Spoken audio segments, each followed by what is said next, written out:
नमस्कार दोस्तों, इस वीडियो में आप गणित पेडागोजी के कुछ महत्वपूर्ण प्रश्नों की श्रृंखला देखने जा रहे हैं। गणित पेडागोजी सीरीज की ये प्रमुख 5वीं वीडियो है। अगर आप गणित के साथ साथ सभी सब्जेक्ट्स के कंप्लीट पेडागोजी को डिटेल में पढ़ना और समझना चाहते हैं, साथ ही साथ सीटेट के प्रीवियस ईयर पेपर के कंप्लीट सोल्यूशन को देखना चाहते हैं, तो इस वीडियो के बाद आप इस वीडियो का डिस्क्रिप्शन जरूर चेक करिएगा। और अगर आप चैनल पर पहली बार विजिट कर रहे हैं तो इसको सब्सक्राइब करते हुए बेल आइकन को जरूर प्रेस कर लीजिएगा, सीटेट, यूपी टेट और सुपर टेट की बेहतरीन तरीके से तैयारी करने के संदर्भ में। चलिए दोस्तों, आज के इस महत्वपूर्ण सेशन को शुरू करते हैं। पहला प्रश्न है, प्राथमिक कक्षा में ज्यामिति की नियमित आकृतियां पढ़ाने के लिए अध्यापक ने क्रियाकलापों का एक निश्चित क्रम तैयार किया। उन्हें एक यादृच्छिक क्रम में व्यवस्थित किया गया है। तो यहाँ पर आपको इसको क्रम देना है कि कौन सा पहले होगा। तो देखिए, प्राथमिक स्तर के बच्चे हैं तो सबसे पहले बच्चे का जो पूर्व अनुभव है उससे जोड़ करके बच्चे को बताना है। और पूर्व अनुभव आएगा कैसे? बच्चा जो परिवेश में देखा हुआ है उससे, यानी कि सबसे पहले बच्चे को मोटिवेट करेंगे कि अपने आसपास की वस्तुओं को देखिए कि उनकी संरचना कैसी है। जैसे कि घर में, सबके घर में चौकी होगा ही, तो वो देख करके बच्चे आयत के बारे में समझ सकते हैं। टेबल होगा ही, उसको देख करके एक तरीके से बच्चे आयताकार शेप को समझ सकते हैं। इसी प्रकार से प्रत्येक घर में रोटी बनती ही है तो उसको देख करके बच्चे वृत्त का कॉन्सेप्ट समझ सकते हैं। इसी प्रकार से प्रत्येक घर में माता के हाथों में चूड़ी होती ही है तो चूड़ी को देख करके बच्चे वृत्त का कॉन्सेप्ट समझ सकते हैं। साथ ही साथ बॉल को देख करके वो गोले का कॉन्सेप्ट समझ सकते हैं। तो इन सब के माध्यम से प्रत्यक्ष तौर पर वो चीज़ों को देख करके समझ रहे होते हैं। तो सबसे पहले बच्चे का अनुभव इंपॉर्टेंट है, और अनुभव कहाँ से आएगा?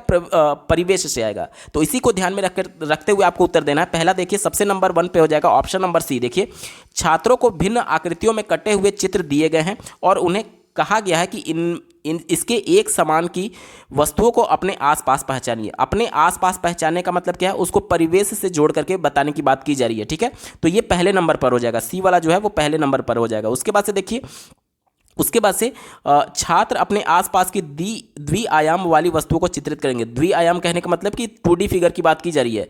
तो अपने आसपास की 2D फिगर को चित्रित करेंगे। तो सबसे पहले उन्हें अनुभव हुआ अपने परिवेश से, अब उस अनुभव का वो लोग यूज कर रहे हैं चित्र बनाने के संदर्भ में। तो ये दूसरे नंबर पर हो जाएगा। तीसरे नंबर पर देखिए, छात्र भिन्न आकृतियों के विशिष्ट लक्षणों की खोज करेंगे। अब देखिए, पहले छात्र को पता चल गया कि जो चौकी था वो आयताकार शेप में कुछ इस प्रकार से था। उसके बाद से वो ये जान नहीं रहा है कि ये आयत है कि क्या है, ठीक है, लेकिन फिर भी वो इस प्रकार से कुछ आड़ा तिरछा रेखा खींच करके इस प्रकार से चौकी बनाने की कोशिश कर रहा था दूसरे विकल्प में। और तीसरा विकल्प क्या है कि विशिष्ट लक्षणों की खोज करने लगता है, तो ये तीसरे नंबर पर होगा। और विशिष्ट लक्षण का खोज कहने का मतलब कि ये इसकी आमने सामने की भुजा बराबर है, ये विशिष्ट लक्षण हो गया। और वर्ग में बच्चा जानेगा कि इसकी चारों भुजाएं बराबर होती है, तो ये क्या है? ये विशिष्ट लक्षण है। इसके बाद क्या हो जाएगा? देखिए, इसके बाद हो जाएगा ऑप्शन नंबर डी, यानी कि छात्र आकृतियों को उनके लक्षणों और नामों के अनुसार वर्गीकृत करते हैं। तो यहाँ तक जो था पहले विकल्प में, यानी तीसरे नंबर पर जो था, उसमें सिर्फ विशिष्ट लक्षण खोजे जा रहे थे कि किसकी भुजा बराबर है, क्या है, कैसे है। और अब क्या है कि उस विशिष्ट लक्षण के आधार पर उनका नाम और वर्गीकरण किया गया कि अगर चारों भुजा बराबर है तो वो वर्ग होगा, आमने सामने की भुजा केवल बराबर है तो वो आयत होगा। तो ये क्या है? ये वर्गीकरण किया गया, क्लासिफिकेशन किया गया प्रॉपर्टीज के आधार पर। तो ये हो जाएगा चौथे नंबर पर क्रम में, यानी कि हमारा क्रम क्या बना? C B A D. दिए गए विकल्प में देखिए option number 2 C B A D इसका सही जवाब होगा। अगला प्रश्न है, कक्षा 2 के छात्रों को संख्याओं का योग पढ़ाने के लिए अध्यापक ने एक क्रियाकलाप का आयोजन किया जिसमें उसने रंगीन मोतियों का प्रयोग किया। ठीक है, यह क्रियाकलाप छात्रों में निम्न में से किसका विकास करने में सहायक होगा? ध्यान दीजिएगा, प्रत्यक्ष वस्तु का प्रयोग किया जा रहा है, रंगीन वस्तु का। पहले विकल्प की बात करेंगे तो दिया गया है अनुमान। अब इसमें अनुमान कहाँ होगा? जैसे मान लीजिए बच्चे को योग का कॉन्सेप्ट पढ़ाया जा रहा है, मान लीजिए 2 + 3 बच्चे को बताने के लिए सबसे पहले बच्चे को 2 मोती दिया जाएगा, उसके बाद से 3 मोती एक अलग ग्रुप में दिया जाएगा, उसके बाद से इन दोनों का जोड़ बताने के लिए इन मोतियों को इसमें शामिल कर दिया जाएगा। यानी कि अब यहाँ पर मोती कितने हो जाएंगे? यहाँ पर पहले 3 थे और ये वाले 2 मोती जब आ गए तो 2 मोती और हो गए। अब बच्चे को बताया जाएगा कि इसको गिन करके आप बताइए कि कुल कितने मोती हैं। इस प्रकार से योग के कॉन्सेप्ट को समझाया जा रहा होगा। तो इसमें अनुमान कहाँ है? इसमें तो बच्चा प्रत्यक्ष तौर पर देख करके गिन सकता है कि 1 2 3 4 5, तो इसमें अनुमान नहीं होगा। एग्जैक्ट बच्चा आंसर बता पाएगा, तो अनुमान वाला हमारा गलत हो गया। दूसरा देखिए, मानस दर्शन यानी कि दृश्यकरण, यानी कि विजुअलाइजेशन की बात की जा रही है। तो जाहिर सी बात है चीजें प्रत्यक्ष तौर पर है, मोती प्रत्यक्ष तौर पर है, तो कॉन्सेप्ट को भी वो प्रत्यक्ष तौर पर समझ पा रहा होगा वस्तुओं को देख करके। तो इसी को विजुअलाइजेशन कहा जा रहा है, यानी कि दृश्यकरण। ये हमारा बिल्कुल सही होगा। ऑप्शन नंबर 3 देखिए, निरूपण या फिर प्रदर्शन। अब जैसे कि मान लीजिए ये कॉन्सेप्ट था 2+3 को अगर आप अमूर्त कॉन्सेप्ट से मतलब कि बिना वस्तुओं को दिखाए बिना मोतियों को दिखाए बच्चों को बताते तो बच्चा उसको निरूपित नहीं कर पाता, यानी कि ये समझ तो जाता कि 2 में 3 जोड़ेंगे तो 5 आएगा, लेकिन कैसे आया वो उसको रिप्रेजेंट नहीं कर पाएगा। अब चूंकि प्रत्यक्ष वस्तुएं उसके पास हैं तो वो उसको रिप्रेजेंट कर सकता है, उसको दिखा सकता है, प्रदर्शन कर सकता है। तो ये बिल्कुल पॉजिटिव था, हमारा उत्तर होगा। यानी कि दिए गए विकल्प में देखिए केवल बी और सी वाला विकल्प सही है। अब चलिए ऑप्शंस में चलते हैं। दिए गए ऑप्शन में देखिए ऑप्शन नंबर 3 बी और सी इसका सही जवाब होगा। अगला प्रश्न पूछा गया है एक व्यकलन प्रश्न 83 में से 56 घटाने के लिए दिया गया, तो इसका कुछ छात्रों ने उत्तर दिया 33। छात्रों द्वारा दी की गई इस अशुद्धि को संबोधित करने के लिए अत्यधिक उपयुक्त रणनीति कौन सी नीति है? तो ध्यान से समझिएगा, बच्चों से पूछा गया कि 83 में से आप 56 को घटाइए, तो बच्चे कॉन्सेप्ट को नहीं समझ पाए और 3 में से 6 नहीं घटा पा रहे थे, तो इन्होंने उल्टा कर दिया, 6 में से 3 को घटा दिया, तो यहाँ पर 3 लिख दिया और 8 में से 5 घटाकर यहाँ पर 33 लिख दिया। आखिर ये गलती हुई क्यों? ये गलती इस वजह से हो सकती है क्योंकि बच्चा मान लीजिए यहाँ पर 83 में से 56 घटाना था, तो हो सकता है कि ये उधार लेने वाला कॉन्सेप्ट बच्चा ना जानता हो। और उधार कैसे हम लोग लेते हैं? ये इकाई का अंक है, ये दहाई का अंक है। एक दहाई में 10 इकाई होते हैं, तो चूंकि आप दहाई से उधार ले रहे हैं इकाई में, तो यहां से तो एक ही उधार जाएगा, लेकिन यहां पर आकर के 10 जुड़ेगा। क्यों? क्योंकि आपने दहाई से उधार लिया था इकाई में, और एक दहाई में 10 इकाई होती है, तो यहां पर 10 आ जाएगा। 10 + 3 यानी 13 में से 6 घटाएंगे तो यहां पर कितना बचता? 7 बचता। और यहां पर चूंकि एक उधार ले लिए हैं तो 7 बचता, 7 में से 5 घटाएंगे तो 2 बचता। उत्तर आपका 27 आना चाहिए था, लेकिन बच्चे ये जो उधार लेने का कॉन्सेप्ट है ये नहीं समझ पाए हैं, इस वजह से ये गलती कर रहे हैं। साथ ही साथ वो स्थानीय मान को नहीं समझ पाए हैं। क्यों? क्योंकि स्थानीय मान के माध्यम से ही तो हमें पता चलता है कि इकाई में 1 से गुणा होगा, दहाई में 10 से गुणा होता है, सैकड़े वाले अंक पर 100 से गुणा होता है। तो ये किससे पता चलता है? ये स्थानीय मान से पता चलता है। इसी को ध्यान में रख करके आपको उत्तर देना है। ठीक है, पहला प्रश्न पूछा गया है अभ्यास के लिए इसी प्रकार के प्रश्न दें। देखिए बच्चे को अभी कॉन्सेप्ट क्लियर नहीं है, और जब आप इसी प्रकार के प्रश्न एक तरीके से अभ्यास के लिए देंगे तो बच्चे को कॉन्सेप्ट क्लियर नहीं है, तो यही गलती तो बार बार दोहरा रहेगा। बच्चे में प्रगति कहाँ हुई? बच्चा कुछ नया कहाँ सीख रहा है? वही गलती बार बार दोहराएगा क्योंकि बच्चे का कॉन्सेप्ट ही क्लियर नहीं था। तो ये निगेटिव था, हमारा उत्तर नहीं होगा। दूसरा देखिए छात्रों को कहें कि वे समस्या को एक बार दोबारा हल करें और अपने उत्तर की जांच कर लें। यहां पर देखिए बच्चे को कॉन्सेप्ट क्लियर नहीं है, तो आप दोबारा नहीं उसको 10 बार भी कहेंगे कि अपना प्रश्न चेक कर लीजिए, तो चूंकि कॉन्सेप्ट ही उसको क्लियर नहीं है तो वो बार बार कहेगा कि ये प्रश्न सही है, या फिर उसी गलती को बार बार दोहरा रहा होगा। तो ये भी निगेटिव है, हमारा उत्तर नहीं होगा। तीसरा देखिए उन्हें 1 अंक वाली संख्या के उदाहरण दें और बाद में 2 अंक वाली संख्या पर बढ़ें।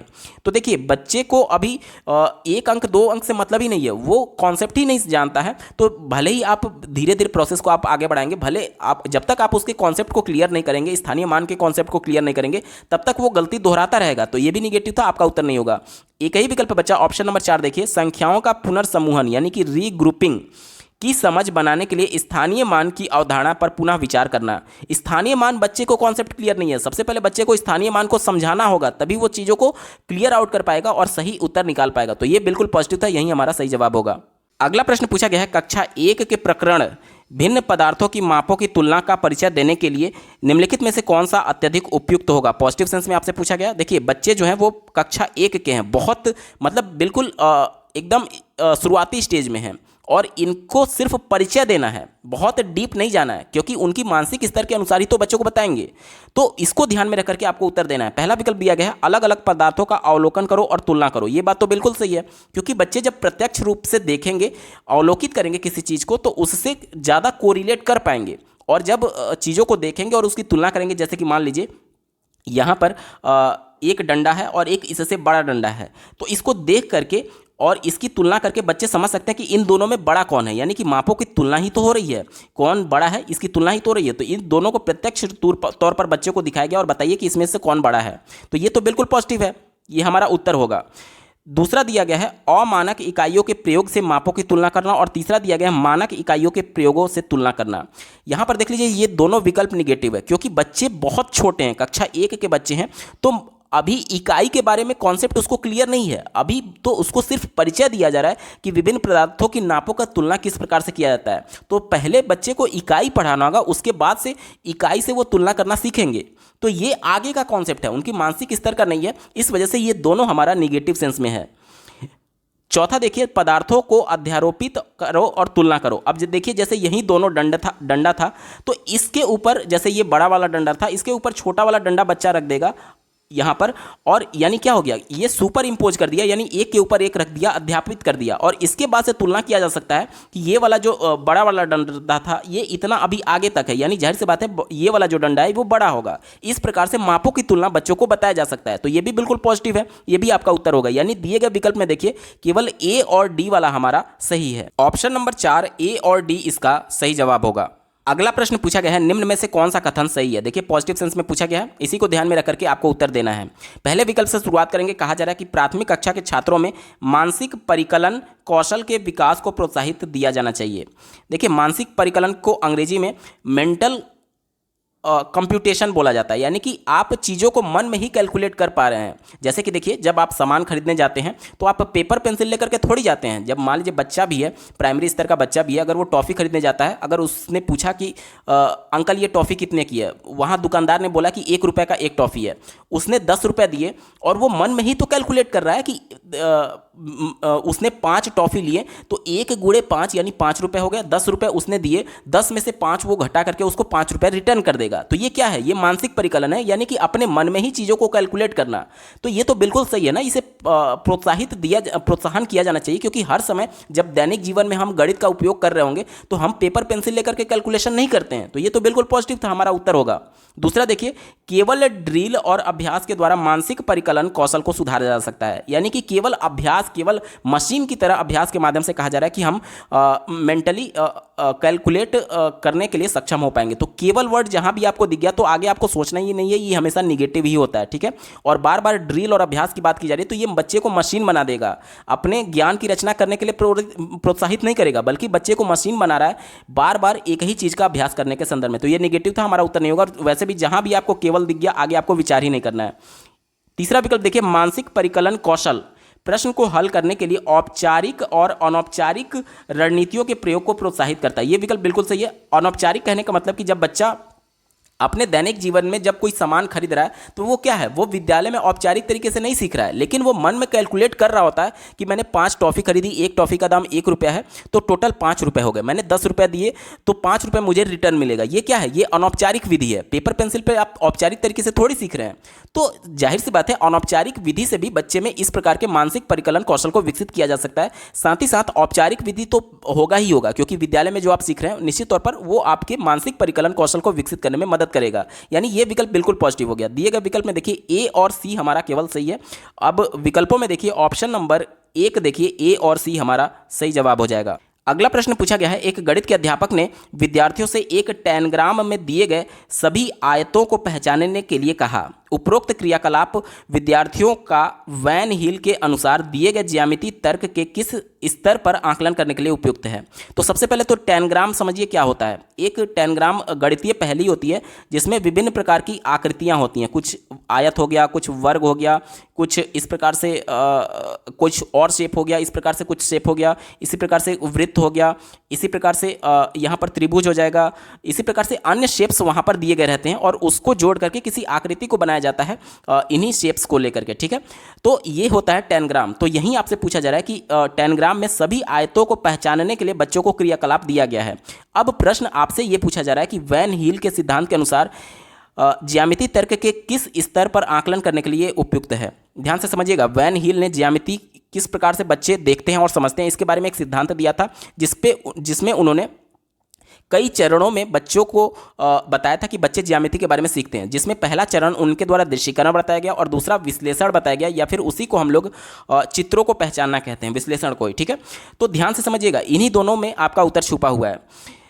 यहाँ पर अगर मैं ये बोलूँ, बच्चा जब बिल्कुल छोटा है, अगर उसको आप ये दिखाएंगे ये क्या है और ये क्या है, तो आप ये समझ रहे हैं कि ये वर्ग है और ये आयत है। क्यों? क्योंकि इसकी प्रॉपर्टी के बारे में आप जान रहे हैं। लेकिन बच्चा जब छोटा होता है तो इसकी प्रॉपर्टी के बारे में नहीं जानता है, वो बस इतना देख रहा है कि इसमें भी 4 भुजा है और इसमें भी 4 भुजा है, तो दोनों को वो एक कैटेगरी में रखेगा। अगर आप बच्चे को ये दिखाएंगे कि ये क्या है, तो बच्चा इसको इन दोनों की कैटेगरी से अलग रखेगा। क्यों? क्योंकि इसमें 3 भुजा दिख रहा है। अगर आप बच्चे को ये दिखाएंगे तो बच्चा इसको अलग ही कैटेगरी में रख देगा, क्योंकि बच्चे इसमें कोई भुजा नहीं देख पा रहा होगा। यानी कि केवल देखने के आधार पर, केवल बनावट के आधार पर, केवल संरचना के आधार पर जब वर्गीकरण बच्चा करता है तो उसे दृश्यीकरण कहते हैं। लेकिन दृश्यीकरण आपका उत्तर नहीं होगा। क्यों? क्योंकि प्रश्न में यह पूछा जा रहा है कि बच्चों से पूछा गया कि आयत को पहचानना है, तो बच्चों को यह प्रॉपर्टी पता है कि आयत जो है उसमें, बच्चे को यह प्रॉपर्टी पता है कि आयत में 4 भुजा तो होगी, लेकिन ये वर्ग में भी 4 भुजा होगी, लेकिन ये वर्ग से अलग होगा। कैसे? इसके आमने सामने की भुजा बराबर होगी, लेकिन वर्ग में क्या होता है कि इसकी चारों भुजाएं बराबर होती है। तो अब क्या हो गया, जब बच्चा आयत को पहचान लेगा तो जाहिर सी बात है, यानी कि गुणों के आधार पर, प्रॉपर्टीज के आधार पर वो चित्रों में अंतर कर पा रहा है। तो यही मेन अंतर होता है। दृश्यीकरण में क्या होता है कि बच्चा प्रॉपर्टीज के आधार पर अंतर नहीं कर पाता है, और इसके आगे वाला जो स्टेप्स था यानी विश्लेषण स्टेप, उसमें बच्चा प्रॉपर्टीज के आधार पर, गुणों के आधार पर वर्गीकरण कर लेता है। तो इसकी प्रॉपर्टी अलग है, इसकी प्रॉपर्टी अलग है, इसमें चारों भुजाएं बराबर है और इसमें चारों भुजाएं बराबर नहीं होती हैं।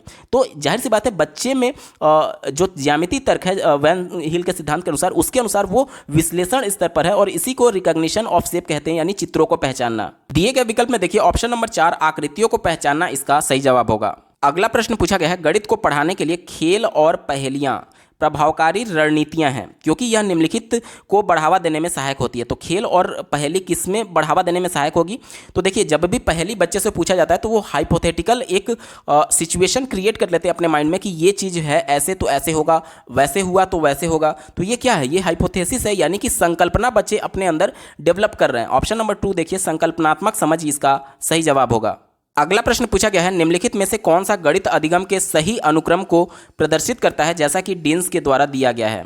तो सबसे पहले देखिए, अगर मान लीजिए आपको इसका उत्तर भी नहीं पता है, वैसे इसका उत्तर ऑप्शन नंबर 2 है, मान लीजिए मुझे पता ही नहीं है, फिर भी आप इसका उत्तर निकाल सकते हैं। जैसे कि देखिए, सबसे पहले गणित में या फिर किसी भी प्राइमरी स्तर के सब्जेक्ट को बच्चे को पढ़ाने के लिए उसको प्रत्यक्ष ज्ञान से जोड़ करके बताया जाता है, यानी कि चीज़ें मूर्त अवस्था में बच्चे देख करके सीखते हैं। तो प्रत्यक्ष ज्ञान यही तो है, मूर्त अवस्था में दिखाना। ठीक है, प्रत्यक्ष ज्ञान परिवर्तिता सिद्धांत पहले आएगा, उसके बाद से गणितीय परिवर्तिता सिद्धांत। परिवर्तिता मतलब कि अब जैसे मान लीजिए बच्चे को कोई प्रत्यक्ष तौर पर दिखाया गया, उसके बाद से चीज़ों में किस प्रकार से परिवर्तन होता है वो बच्चा धीरे धीरे उसको देख करके समझ रहा होता है। और उसके बाद से रचनात्मक सिद्धांत आता है। रचनात्मक सिद्धांत यानी अपने ज्ञान की रचना स्वयं बच्चा कर पा रहा होता है, यानी चीज़ों को एनालिसिस करके अपने ज्ञान की रचना करता है।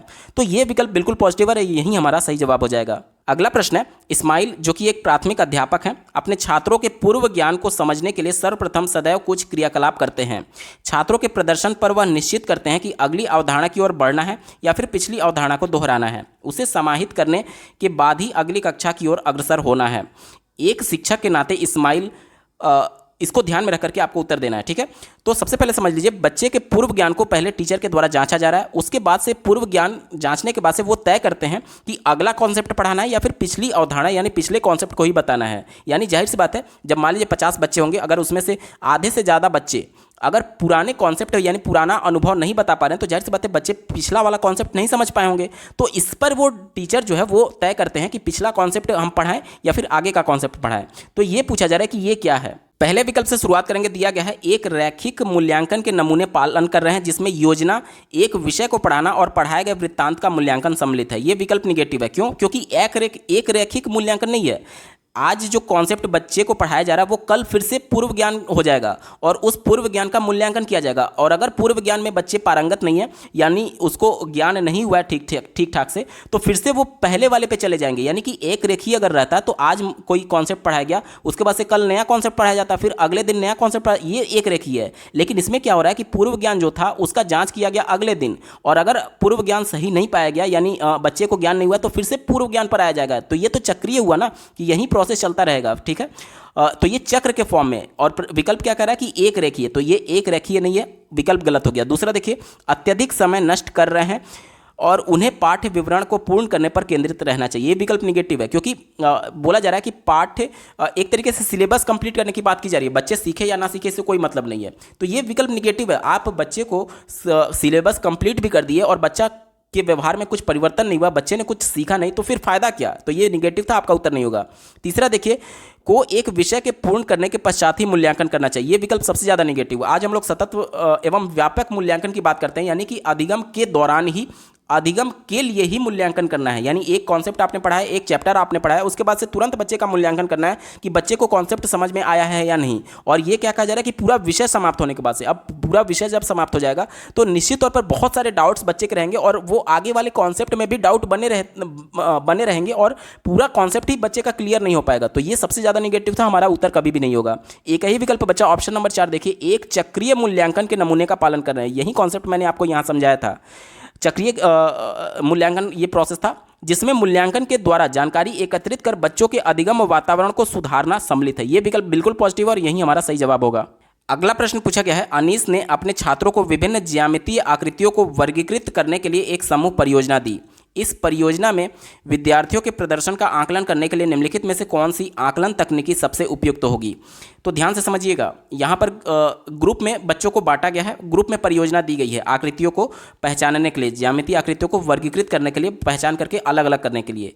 तो इसका जो सबसे अच्छा मूल्यांकन का तकनीक होगा वो रूब्रिक होगा। रूब्रिक क्या होता है, बेसिकली ये एक ग्रेडिंग असाइनमेंट के लिए मापदंड का एक सेट है। जैसे कि रूब्रिक आमतौर पर एक मूल्यांकन मापदंड उपलब्धि के विशेष स्तरों पर उन मापदंडों के लिए गुणवत्ता परिभाषाएं और स्कोरिंग रणनीति शामिल होती है। उन्हें अक्सर तालिका के रूप में प्रस्तुत किया जाता है, यानी कि टेबल के फॉर्म में ये प्रस्तुत किया जाता है। तो इसके माध्यम से टीचर सबसे कम समय में मूल्यांकन कर सकता है, क्योंकि कक्षा में 100 बच्चे हैं तो प्रैक्टिकली ये संभव नहीं है कि 100 बच्चों का अलग अलग मूल्यांकन किया जाए, क्योंकि उसी में ही पूरा समय निकल जाएगा। बच्चे को 40 मिनट का पीरियड है तो 40 मिनट में बच्चे को पढ़ाना भी है और उसका मूल्यांकन भी कर लेना है। तो हम वो विधि अपनाएंगे ना जिसमें कम समय हमारा लगे।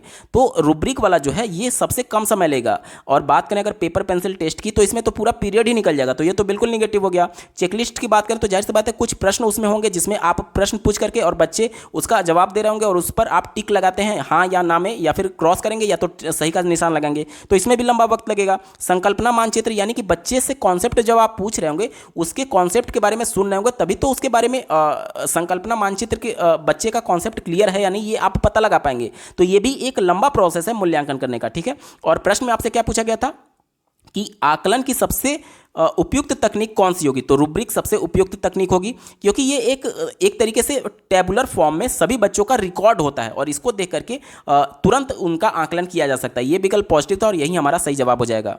दोस्तों, गणित पेडागोजी के महत्वपूर्ण प्रश्नों की ये श्रृंखला आपको कैसी लगी कमेंट के माध्यम से जरूर बताइएगा, क्योंकि आपका एक कमेंट मुझे मोटिवेट करेगा ऐसे ही महत्वपूर्ण वीडियो लाने के संदर्भ में।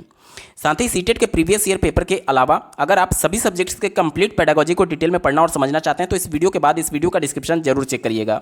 और अगर चैनल पर पहली बार विजिट कर रहे हैं तो इसको सब्सक्राइब करते हुए बेल आइकन को जरूर प्रेस कर लीजिएगा, सीटेट, यूपी टेट और सुपर टेट की बेहतरीन तरीके से तैयारी करने के संदर्भ में। इस वीडियो को देखने के लिए आपका बहुत बहुत धन्यवाद। भगवान करे आपका दिन शुभ हो।